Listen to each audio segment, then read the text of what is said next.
2008년 세계 금융위기에 대해서 알아보도록 하겠습니다. 세계 금융위기는 미국의 서브프라임 모기지 사태에서 출발하게 됩니다. 서브프라임 모기지라는 것은 신용도가 낮은 저소득층에게 우량 고객보다는 높은 금리로 주택을 담보로 대출하는 것을 말하고 있습니다. 말 그대로 프라임은 우량이니까 서브프라임이라는 것은 준우량, 우량이 아니란 뜻이 되겠고요. 모기지라는 것은 주택담보대출을 말하는 것입니다. 자, 어떻게 해서 이런 미국의 서브프라임 모기지 사태가 발생했는가 하는 그 경과를 보도록 하겠습니다. 2001년 IT 버블로 인해서 경기가 침체가 되니까 미국이 이자율을 인하하게 됩니다. 그래서 이제 이자율을 인하하니까 돈이 풀리게 되고, 돈이 풀리면서 이로 인해서 부동산 가격이 상승하게 되고, 그러면서 주택을 사기 위해서 서브프라임 모기지 대출이 증가하게 됩니다. 그런데 2004년부터 미국 연방은행이 금리를 인상하기 시작합니다. 2003년 6월 1%까지 내려갔던 금리가 2006년 6월 3년 만에 5.25%까지 급격하게 상승을 하게 됩니다. 높은 금리를 감당하지 못해서 차입자들이, 특히 우량하지 못한 서브프라임 모기지 대출을 한 신용도가 낮은 이런 사람들이 매물을 내놓게 될 것이고요. 이 매물을 내놓으면서 주택가격이 하락하게 됩니다. 그러면서 서브프라임 모기지 연체율이 급증했고, 이것을 기반으로 했던 파생 금융상품들의 가격이 하락하면서 금융기관들의 손실이 급증하게 됩니다. 이제 그러면서 2008년 9월 15일 미국 제4위 투자은행이었던 리먼 브라더스 은행이 파산 보호 신청을 하면서 세계 금융위기가 본격적으로 확산되기 시작합니다. 자, 여기 보시면 여기가 2009년이니까요. 2008년부터 이 주가지수가 지금 주가지수거든요. 미국의 주가지수, 영국의 주가지수, 그리고 한국의 주가지수가 되겠습니다. 동반해서 급격하게 하락한다는 것을 볼 수 있겠고, 이제 2009년 중반에 이르러서부터 주가지수가 회복되는 것을 볼 수가 있겠습니다. 이제 이것만 보더라도 세계 금융시장이 굉장히 긴밀하게 연계되어 있다 하는 것을 보여준다고 할 수 있겠습니다. 이 서브프라임 모기지 사태가 발생한 것은 이 증권화가 굉장히 큰 역할을 했는데요. 이 증권화 과정을 한번 간단히 살펴보도록 하겠습니다. 서브프라임 모기지가 금리가 높은 채권이죠. 서브프라임 모기지는 MBS, CDO, CDS 형태로 증권화가 되는 과정에서 부실의 위험이 점점점 증가하게 되었다는 것입니다. 자, 보시면 모기지 대출 기관은 주택 대출 채권을 자산 유동화 회사에 판매하고, 자산 유동화 회사는 모기지 채권을 다시 주택 저당 증권으로 증권을 하고, MBS는 다시 다른 금융 상품들과 함께 결합돼서 부채 담보 증권 형태로 다시 증권화가 되고, 이 증권이 다시 다른 증권을 발행할 때 담보로 활용되고, 또 증권화 과정에서 불량 채권에 우량 채권을 섞어 새로운 증권의 신용도를 높이고, 또 은행이나 보험회사로부터 신용부도수와 CDS를 매입해서 채권의 신용도를 높였고, 또 은행이나 보험사들은 자신들이 발행한 CDS를 시장에 유통시켰습니다.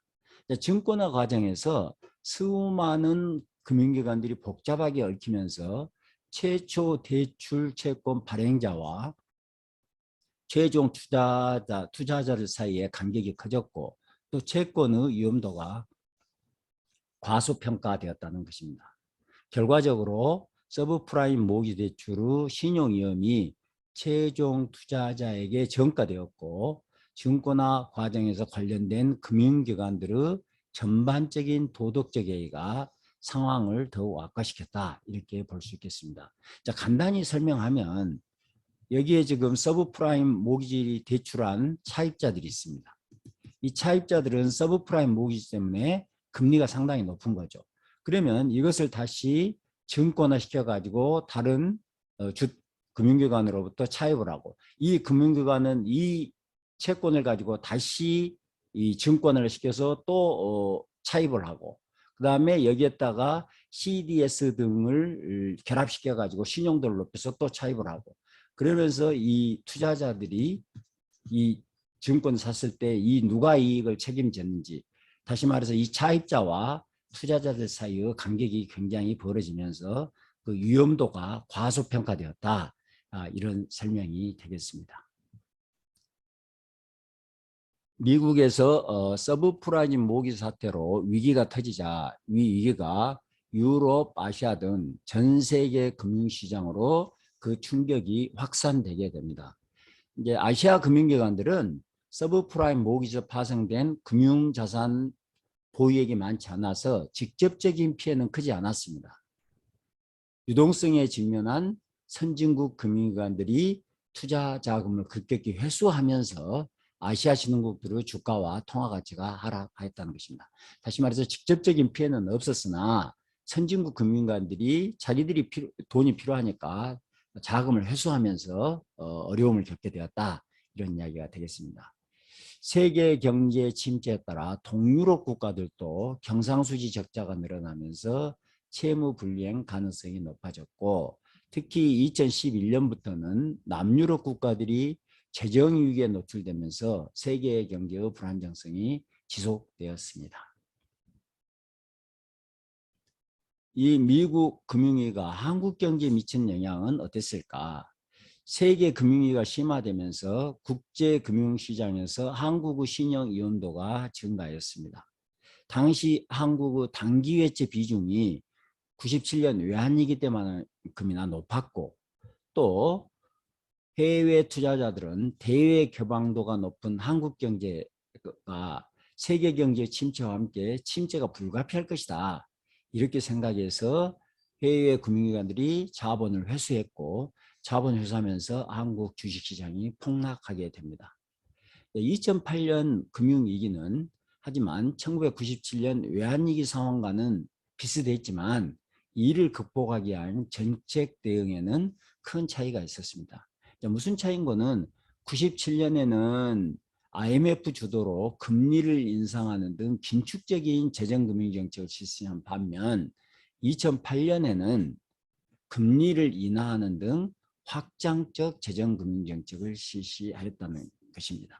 그래서 위기 극복이 97년보다는 2008년 우리가 독자적인 정책을 통해서 보다 용이하게 위기를 극복했다. 이렇게 이해하시면 되겠습니다.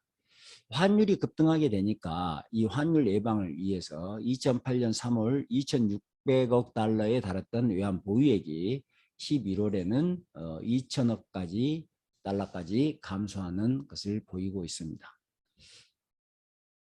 자, 이게 지금 당시 원달러 환율인데요. 97년 외환위기 때 원달러 환율이 이렇게 되고 지금 2008년 세계 금융위기 때는 원달러를 이렇게 되는 것을 볼 수가 있겠습니다. 여기서 우리가 볼 수 있는 것은 뭔가는 그 위기를 맞이하게 되면 굉장히 급격하게 환율이 이렇게 급격하게 올라가는 것을 볼 수가 있겠습니다. 하지만 일정 기간이 지나면 다시 안정적인 수준으로 환율이 하락하는 것도 볼 수가 있겠습니다. 그래서 우리가 앞에서 공부했듯이 이렇게 위기 상황이 되면 환율이 이걸 오버슈팅 한다고 이렇게 표현하고 있습니다. 오버슈팅 현상이 나타난다. 그렇다면 세계 금융위기 원인이 뭐냐? 몇 가지를 보시면 하나는 금융혁신, 또 하나는 도덕적 해이 이렇게 설명할 수가 있겠습니다. 자, 금융혁신이라는 것은 자금 조달을 용이하기 위해 위험도를 줄인 새로운 상품을 개발하는 것을 말합니다. 앞에서 살펴봤듯이 MBS, CDO, CDS와 같은 새로운 금융상품의 비중이 2000년부터 2007년 사이에 크게 늘었습니다. 이 새로운 금융상품이 하나의 위기 원인이 됐다. 왜냐하면 이런 새로운 금융상품들이 굉장히 복잡하다는 거예요. 그래서 이를 이해하기 위한 이런 채권들이 얼만큼 위험도가 높은가를 신용평가사나 규제당국이 잘 평가해야 되는데 그 상품을 설계한 수학적 모델이 옳다라고 생각해서 그 위험을 가소평가했다는 것입니다.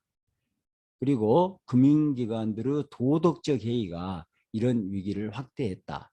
왜냐하면 금융기관들은 이런 상품의 위험도를 과소평가했고, 과소평가하면서 판매 확대, 이익 극대화, 에만 관심을 가지면서 과도하게 이런 상품들이 판매하면서 위험이 가중되었다. 이렇게 볼 수 있겠습니다. 두 번째는 금융시장이 통합된 것이 한 원인이라고 볼 수 있겠다. 미국 금융위기가 전 세계로 확산된 것은 세계 금융시장이 통합되었기 때문이라고 볼 수 있다. 증권화 과정을 통해 만들어진 새로운 금융상품이 전 세계 금융기관으로 판매되면서 많은 금융기관들이 이 증권화 과정에 연계되어 있다는 것이죠. 그래서 이제 이 상품이 부실이 발생하게 되니까, 미국에서 서브프라임 모기지의 부실 사태가 발생하게 되니까 그 부실이 전 세계 여러 금융기관으로 파급될 수밖에 없었다는 것입니다.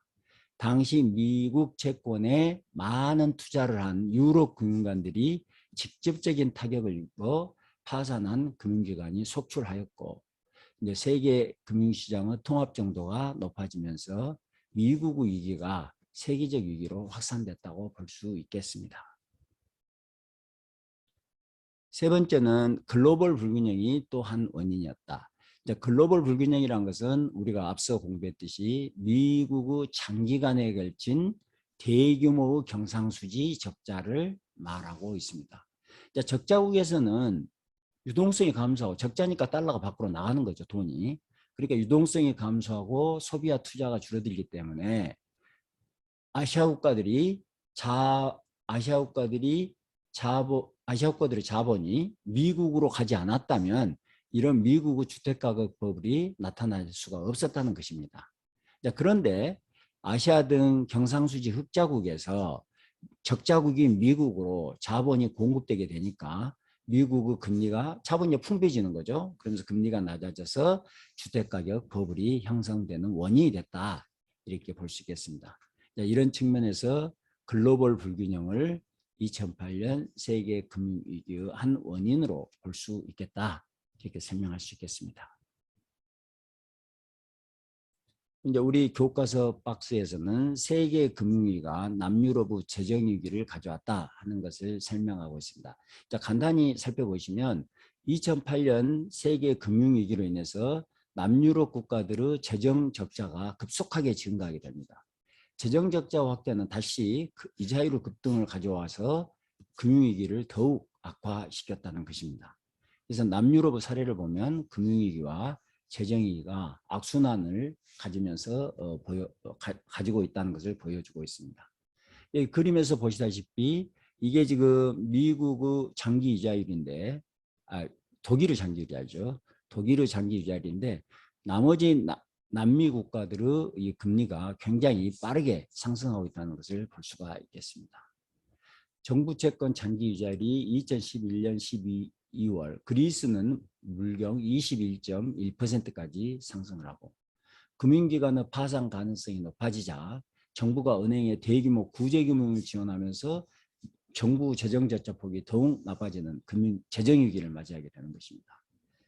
남미 국가들의 경우에 통화정책, 왜냐하면 유로를 쓰고 있기 때문에 통화정책이나 환율정책을 사용할 수가 없는 거죠. 이런 유로 가맹국들은 재정정책이 유일한 정책 수단이었는데 이 재정정책을 과도하게 쓰다 보니까 재정위기를 가져오고, 이 재정위기가 다시 금융위기를 악화시키는 악순환을 가져왔다. 이렇게 볼 수 있겠습니다. 이상 강의를 마치겠습니다.